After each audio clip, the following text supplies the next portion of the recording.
Este é o Giro Distrital. Aqui você fica por dentro dos principais acontecimentos da esfera política de Brasília. Nesta edição, vamos saber como foi a reunião entre deputados distritais e o interventor federal na segurança pública do DF, Ricardo Capelli. No encontro, foram debatidos temas como o fim da intervenção e a individualização das condutas dos envolvidos nos atos antidemocráticos.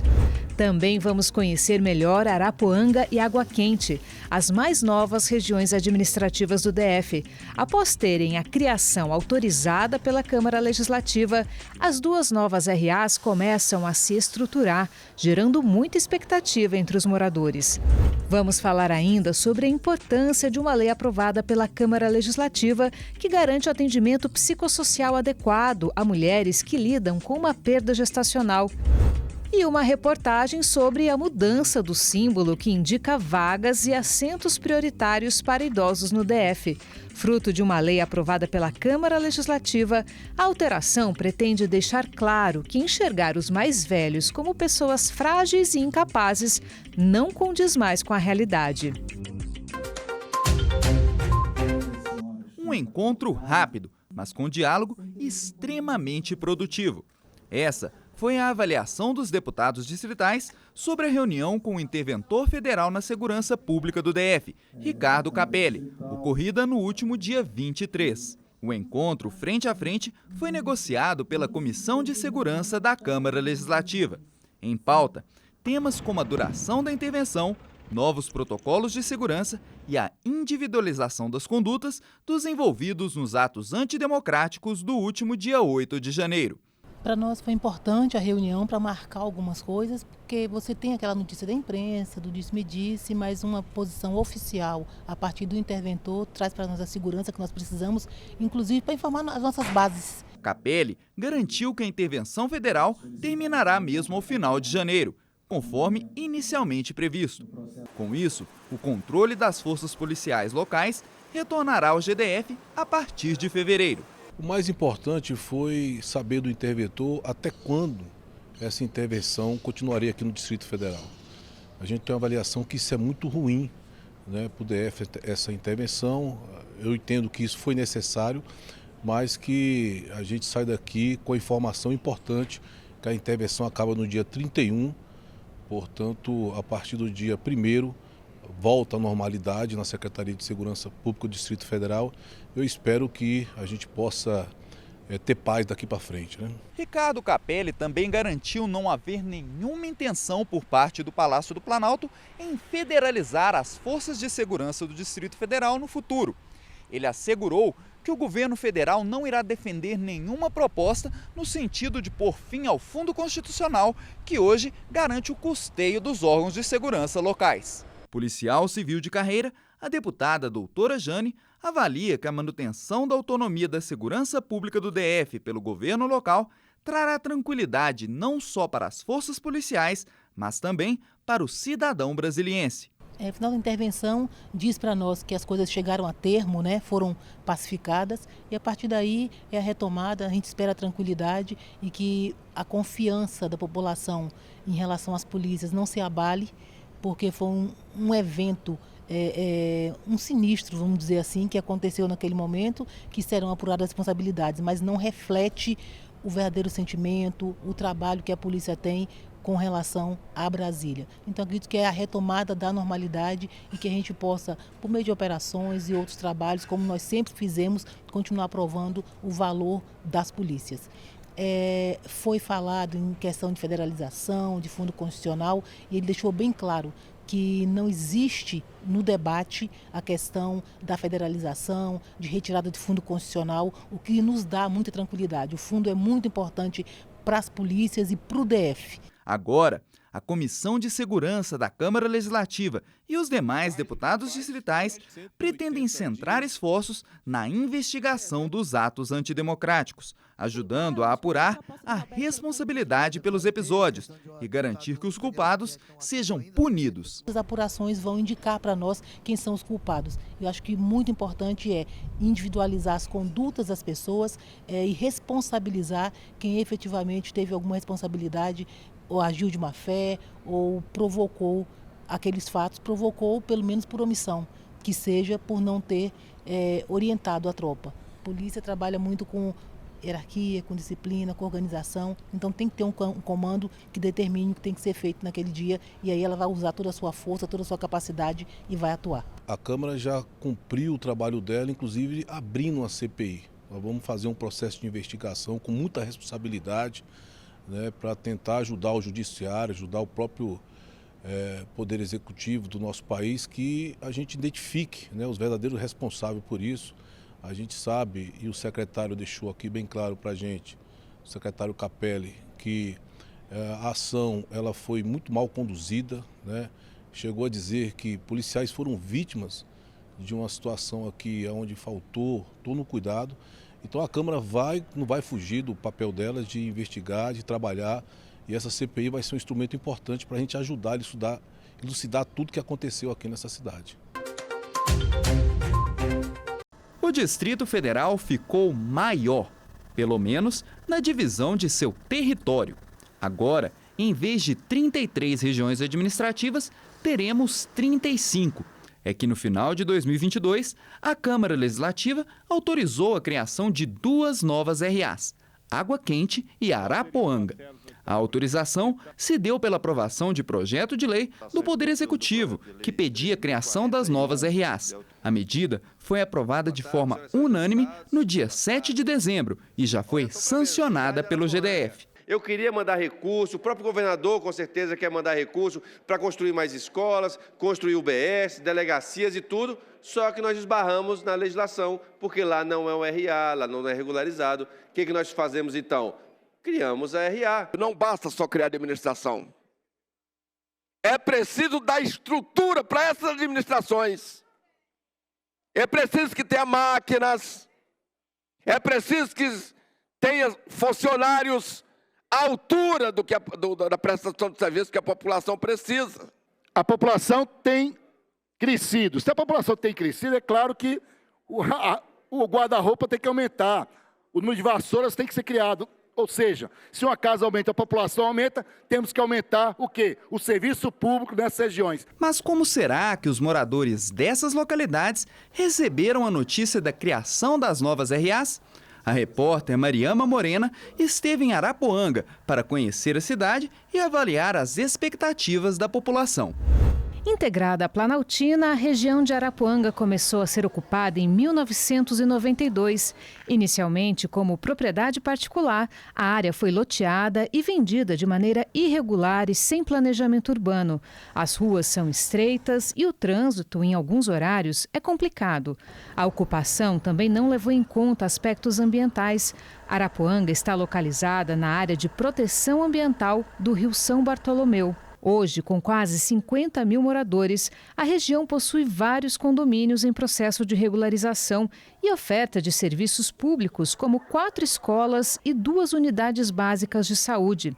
A expectativa dos moradores é que, com a criação da nova região administrativa, os gestores ganhem mais autonomia para promover investimentos e garantir o desenvolvimento dessa localidade. Vai ser ótimo, né? Porque a gente é deslocado daqui para Planaltina, é difícil, como eu cadeirante, sair daqui para ir para Planaltina eu não vou, então não vou. Agora vai ser maravilha para a gente aqui. Eu acho uma boa, por causa que eu moro aqui desde 96 e a gente ficar independente de Planaltina, tudo é Planaltina e aqui seria bom.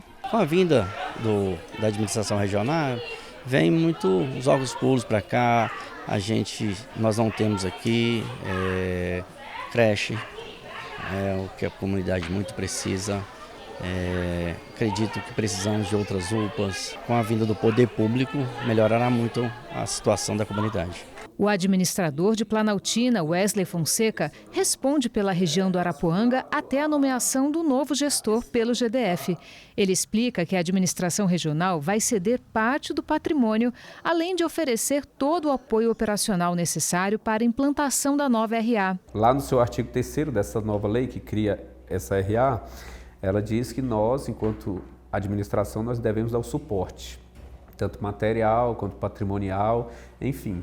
E é isso que a gente está fazendo, né? A gente está dando esse suporte.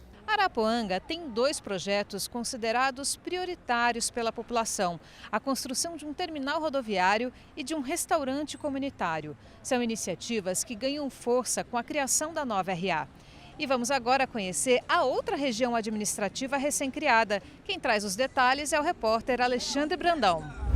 A nova região administrativa Água Quente abriga cerca de 30 mil habitantes.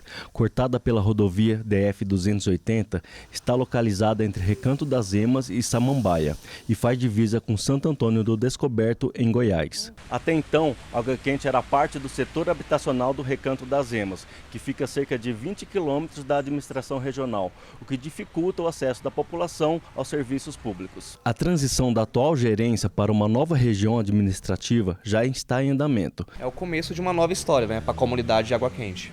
A RA vai trazer com certeza mais desenvolvimento, mais aparelhos públicos, pensando no bem-estar da comunidade. Existe um planejamento da Secretaria de Governo, a administração do Recanto das Emas está participando dessa transição também, para a criação, primeiro, do espaço, né, o espaço físico onde vai ficar esses servidores, e aí sim, os equipamentos, né, computadores, mobiliário, e, consequentemente, também os servidores para que possa atender aqui a comunidade. Com essa mudança, agora o desejo é que os serviços cheguem à população. É o que conta Dona Maria, que mora há mais de 30 anos no local. Nós estamos com a expectativa que venha melhora para a nossa região. A gente já tem há 10 anos que está reivindicando essa RA aqui no setor habitacional Água Quente e agora a gente está bastante esperançoso. Como nossa comunidade cresceu, nós precisamos de escola, creche, um posto de saúde com condições melhores de trabalhos profissionais e melhoras de condições de acolher os pacientes, mais escola na região, mais segurança, que o posto policial aqui é tudo improvisado. A regularização fundiária e o fortalecimento da agricultura são outras demandas. Morador e chacareiro, Júlio fala sobre as oportunidades que podem ser criadas. Nós estamos muito preocupados em que essa regularização venha logo, a regularização rural, né? Venha logo para que as pessoas que estão nas chácaras, elas façam projetos para que os projetos delas de agricultura sejam implantados através de empréstimos nos bancos, no Banco Estadual, que é o BRB. Então hoje, como não há nenhuma regularização, hoje, por exemplo, um projeto que a pessoa tem, ela não tem condições de implantar esse projeto em virtude de não ter condições de um empréstimo bancário, vez que as chácaras não são regularizadas. O problema fundiário aqui em Água Quente é um problema histórico, né? Por isso que, por muitas vezes, o Estado quer agir construindo equipamentos públicos, mas não consegue. E a gente vê que a criação da RA, a regularização fundiária de Água Quente, aí sim vai poder trazer equipamentos voltados para a saúde, para a educação, para a segurança pública, assistência social também, que é muito importante para a nossa região. Outra melhoria que a nova região pode proporcionar aos moradores é o sentimento de pertencimento ao Distrito Federal. A nível de comércio, bancos e o comércio, a gente de Água Quente frequenta o comércio do Santo Antônio Descoberto. E eu espero que agora a gente venha ter posto de gasolina, bancos, escolas aqui no nosso setor.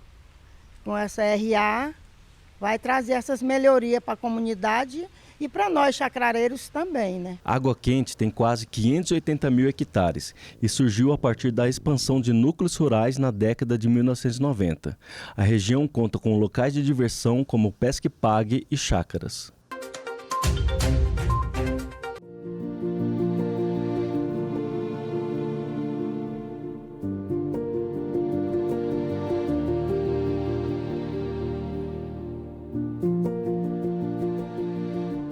Gislene Henrique de Souza marcou na pele uma experiência que ela nunca mais vai esquecer em sua vida. A caliandra, flor típica do Cerrado, é o nome da sua primeira filha, que nasceu de forma prematura, aos 5 meses de gestação e que veio a óbito nas primeiras horas de vida. A perda gestacional foi uma dor que ela e o marido sentiram em 2012. Pedi para ver, vi, peguei no dedinho, peguei na mãozinha, cheirei, beijei, etc. Entreguei para a enfermeira, ela, e aí ficamos ali nos acolhendo, eu e meu marido. De acordo com a Organização Mundial da Saúde, 1 em cada 4 mulheres terá pelo menos um aborto espontâneo durante a sua vida reprodutiva. A estatística revela a importância de se tratar de um tema que atinge tantas mulheres em todo o mundo e que muitas vezes não tem um olhar humanizado e sensível das equipes de saúde e dos hospitais. A psicóloga Sofia Duarte diz que a perda gestacional, independente de quantos meses ela ocorrer, é sempre um processo de luto. Às vezes, antes da própria gestação, esse bebê já está no imaginário dessa mãe, dessa família. Quando a gestação é planejada, a mãe tem esse desejo, ela imagina como vai ser, ela frequentemente se prepara para esse momento e, de repente, ela começa a ter vários tipos de investimento, né? Seja um investimento financeiro, um investimento afetivo de construir o quarto, de comprar cada um dos objetos do bebê. E também a questão física, porque ela começa a sentir aquele bebê crescendo dentro do corpo dela. Então, essa relação ela já existe antes do parto acontecer. E muitas pessoas não levam isso em consideração no momento da perda. Então, a perda gestacional, muitas vezes, ela é encarada como a perda de um projeto, como se fosse alguma coisa que você planejou e simplesmente não deu certo. Mas não, ela é a perda de um ser humano. Ela é a perda de um integrante daquela família. E precisa ser encarado dessa forma. Em 2022, a Câmara Legislativa do Distrito Federal aprovou uma lei que garante o atendimento psicossocial às mulheres que sofreram perda gestacional. A nova medida assegura, por exemplo, o atendimento psicológico às mulheres desde o início do diagnóstico até todo o período de internação. Para a Gislene, um diferencial da lei é que ela estende o acolhimento às pacientes e aos seus familiares. Eu tenho certeza que se a gente tivesse saído dali com esse acolhimento, aliás, desde o início do processo, até o fim dele, esse acolhimento, o meu marido, né, eu e ele teríamos sofrido bem menos, assim. As consequências emocionais depois também são bem densas, sabe? São pesadas, dependendo, né? Tem gente que leva tempo para gerenciar isso, para dissipar. A gente conversava muito sobre precisamos abrir espaço se a gente quer que talvez chegue outro serzinho aqui. Além de garantir direitos às mulheres que sofreram perdas gestacionais, a lei reforça outras ações, como divulgação de conteúdo sobre o respeito ao luto de mães e familiares no âmbito dos hospitais e incentivo a pesquisas com instituições de ensino sobre o luto parental.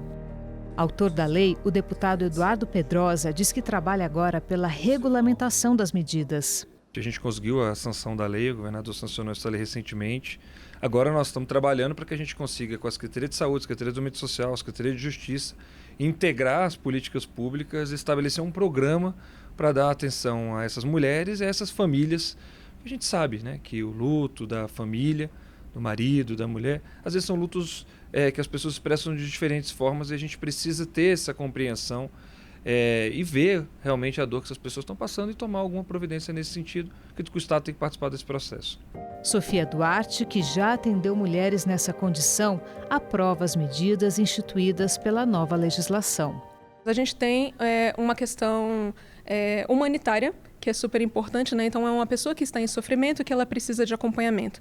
E a gente também tem, em termos de política pública, uma ação de prevenção, porque a gente sabe que tem vários fatores que influenciam, são fatores de risco, que a gente chama, para a depressão pós-parto e complicações após o parto. E a perda gestacional, esse luto no período da gestação também é um fator de risco psicológico para que a mulher possa ter alguns transtornos após a experiência. Então também, em termos de políticas públicas, a gente precisa cuidar antes que o transtorno se instaure.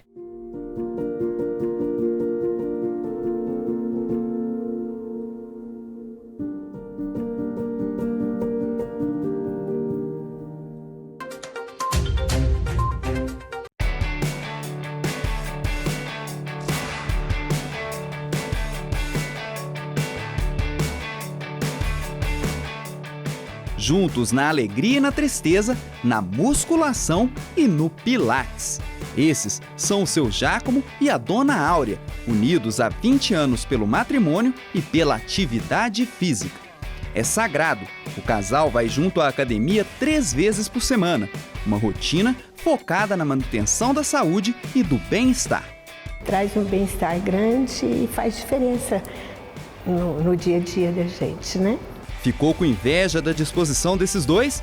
Pois saiba que a rotina de exercícios do seu Giacomo ainda inclui aulas de tênis 2 vezes por semana, fora as partidas com os amigos aos sábados, paixão que ele conserva há mais de 40 anos.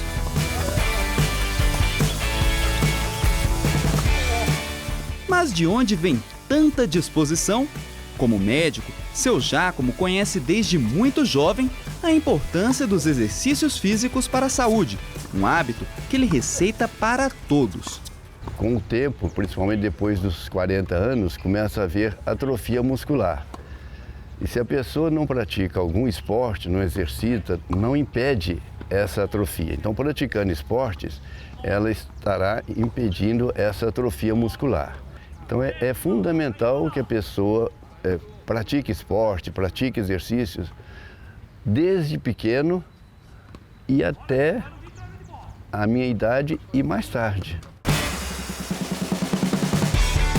Dona Áurea treina sob supervisão do Navarro, personal trainer especializado no atendimento de pessoas de mais idade.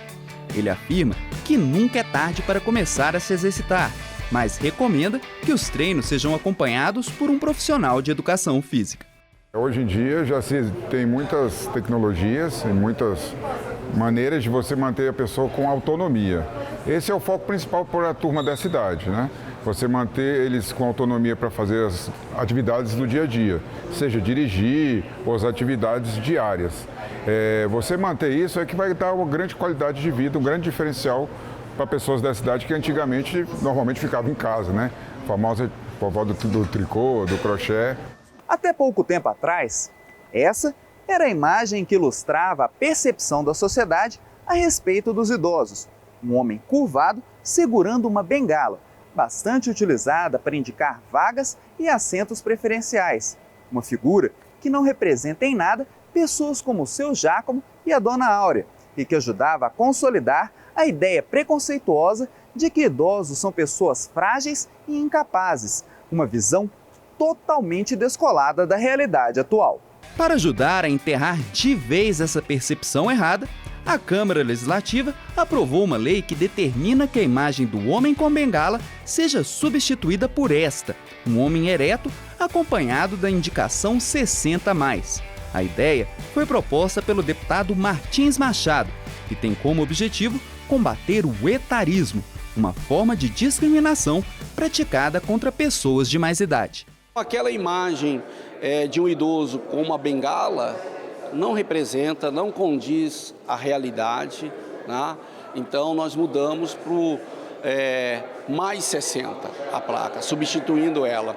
E assim nós podemos estar trazendo a consciência ou uma conscientização de que o idoso não é um ser frágil, que o idoso pode ser produtivo, pode ser útil. A troca do símbolo pode fazer mais do que combater o etarismo entre os mais jovens. Para esta médica geriatra, a medida é importante para melhorar a autoestima dos idosos e conscientizar sobre a importância de um processo saudável de envelhecimento. Essa mudança foi extremamente bem-vinda dentro das sociedades, principalmente a gente que trabalha especificamente com idoso, porque é isso que a gente quer pregar, né? Toda a nossa batalha é em prol de um envelhecimento ativo e saudável, né? Então, quanto mais a gente pregar essa imagem de independência, de autonomia, de manutenção da funcionalidade, eu acho que isso dá um retorno positivo para o próprio idoso se identificar aquilo como algo saudável.